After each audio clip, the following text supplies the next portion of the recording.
Hey everyone, welcome. Let's continue working with avoir expressions in French. So far, these are the avoir expressions that you've learned: to be hot, avoir chaud, to be cold, avoir froid, to be hungry, avoir faim, to be thirsty, avoir soif, to be scared, avoir peur, to be sleepy, avoir sommeil. In this lesson, we're going to learn how to say to be right.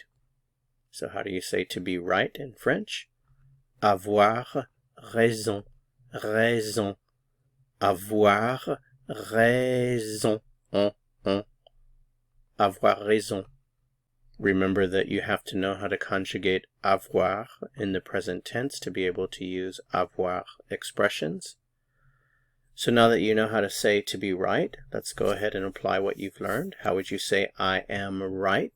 Remember that raison literally means reason, so you have to say I have reason literally.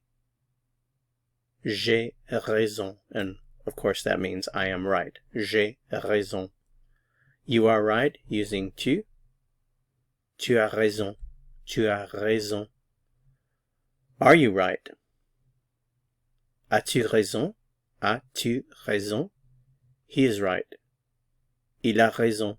Il a raison. She is right. Elle a raison.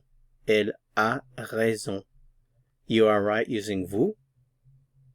Vous avez raison. Vous avez raison. Are you right using vous? Avez-vous raison? Avez-vous raison? Alright, that's it for this lesson. To continue learning, click on the video that appears here on your screen to go to the next lesson. See you soon. À bientôt.